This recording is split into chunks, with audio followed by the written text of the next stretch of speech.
Hello, and in this video we're going to deploy a Python Lambda function alongside a AWS API gateway.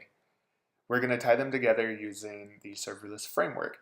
It's written on top of Node.js, and I'm going to go ahead and install Homebrew in order to install Node.js. I'll go ahead and post the Homebrew link for you so you can just easily copy and paste it. Brew install Node. Looks like I already have Node installed. Let's head over to the Serverless Framework website and see what it takes to install it.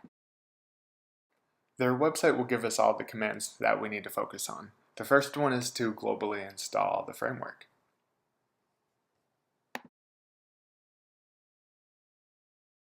Now that we have it installed, let's find out what kind of templates they provide for us.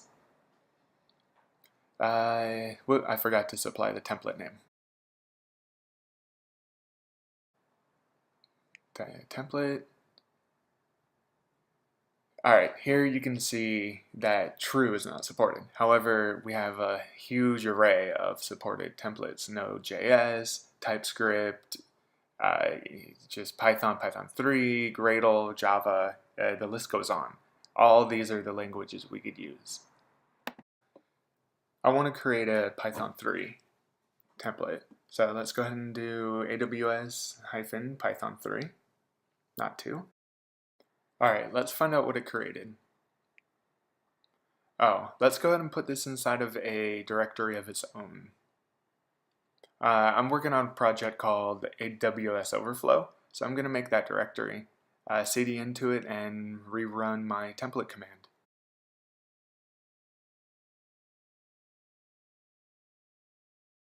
Yeah, I think this is what I was after. Alright, let's head over to the editor and figure out what handler.py is and serverless.yaml is. I'll be using PyCharm, and if you're not accustomed to PyCharm, don't worry. It's straightforward and you'll know exactly what I'm writing. Now we have the YAML and the Python file. What am I trying to do? I'm putting them next to each other. There we go. Okay. Let me close this window. And we don't need any of these comments. You can look at them when you're ready, but I'm going to remove it and you'll see how small this file really becomes. If you're following along and you have the project open in front of you, the first line called service, I'm going to rename it to AWS Overflow. It's going to be the name of your project. I do apologize, I noticed that it's cut off. The name is AWS, we're deploying to AWS. The runtime is Python 3.6. Now I'm going to add a couple more parameters here. One of them is going to be version function. Functions, plural. And I'm going to make it false. This tells AWS Lambda not to store multiple versions of your function. That's basically what Git is for, and you'll eventually run out of space on Lambda. You do have a code size limit. The next one is going to be memory size. This one is going to set a default memory of 128 megabytes for every single function we make. However, we are allowed to override them in each function. Most functions won't need to be higher than this if they're quick data lookups. The other one is which region we want to deploy to, which is going to be US West 2. I like it, it's cheaper, and it has a lot more bells and whistles. It's more experimental though. Don't worry, everything here has nothing to do with experiments. And under functions, we have the function name, which is hello, that's arbitrary. And we have the Python file, which is handler, and the function, which is hello, so handler.hello. Now within the same file, we could tell AWS to create a URL for us. So we're going to create events and HTTP. The path is going to be, what should I call it? Echo hello. All right, we'll just have it say echo hello. And the method is going to be a get method, so we don't have to post anything to the URL. That's everything we need on the YAML side. That'll get us our gateway and our Lambda. Let's clean up the Python file. This file is going to be pretty small. I think you'll be surprised. We'll need to worry about a very specific payload that Lambda does require, and it is supplying the status code and body. So I'll go ahead and make a dict status code, which is going to be status code 200. This is very important. If you don't have this, you will get errors. Lambda does allow you to return many data types. One of them is JSON serializable objects. Another one will be binary, and even CSS or HTML. In the upcoming videos, I'll show you how to run a fully functional dynamic site using only Lambda and API Gateway. Before serverless will actually work, we need to give it AWS keys. So head over to your AWS console, go to IAM, and this will allow you to create new users, groups, or policies. Let's add a user, and my user is going to be AWS Overflow, since it's the project that I'm working on. You only have to click Programmatic Access. You're going to see my keys, but don't worry. I'm going to delete them right after this video. The next screen is going to allow us to add permissions. I'm going to give administrator permission to my user. I highly recommend against this. I'm doing this just to show you how easy it is to get up and running with no permission issues.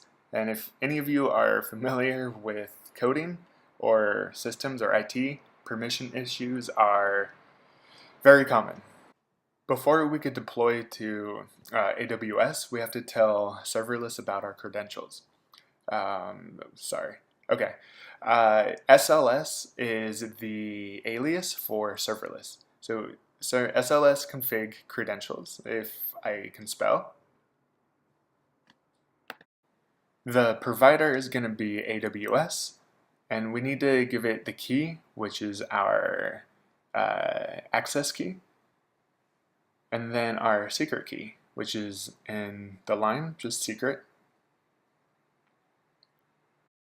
Finally, copy the secret key over and hit enter.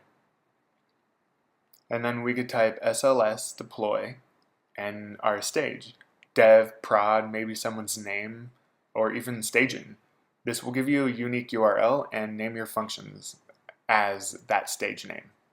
And as you can see, stack create progress. Let's go over to CloudFormation. Serverless is going to create a CloudFormation for us. This will handle S3 buckets. It will handle linking API gateway to the Lambda functions. You should click into it though and check out everything that it's doing. It's pretty impressive. Creating the stack takes a minute or two. To keep the video short, I'm going to go ahead and speed up this portion. When it's done, we'll get our link to click on, and hello! That's pretty cool, huh? I want to go back to the editor and show you guys the event parameter and the context parameter. Lambda will fill these in for us on every function execution.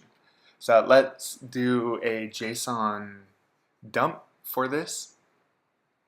JSON dumps and return it the event. And I always enjoy wrapping my functions in a try and except. That way, if anything does go wrong at this level, we can return a proper 500. And I do use this in production. So a proper 500 or a response code when necessary, or when anything goes wrong within the execution, is important to have a scalable and stable API, especially if it's going to be customer facing. So let's copy this over, change it to status code 500, and just print make a string of the exception. I'm going to deploy our new code to our develop stage one more time. I want to show you what it means to deploy to different stages. This one is going to be in prod.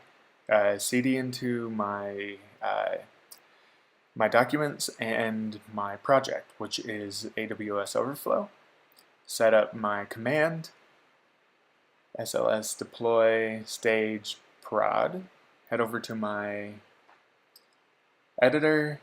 Let's raise an exception and pass in a string. Oh no, it broke. Let me spell it right, it broke. There we go, and come back here, hit enter, and it looks like our dev environment finished. Let's refresh and see everything we returned. Oh yeah, keep in mind that the information you're seeing here is collected from API Gateway, not Lambda. Lambda is returning it, but the information is a mix actually between Lambda and API Gateway. API Gateway is running Apache in the backend, which is why you get to see a lot of browser information. Another important message you'll see is unauthorized or forbidden and missing authorization token. So keep that in mind. Your URL probably doesn't exist. Let's refresh the page or actually go to our real link and you'll see, oh no, it broke. And that is catching the exception. If we look and inspect the page, look at the console, you'll see it actually returned the status code of 500. So I'm bringing this to a close. Thank you guys for watching, and I'll have more videos about everything to do with AWS.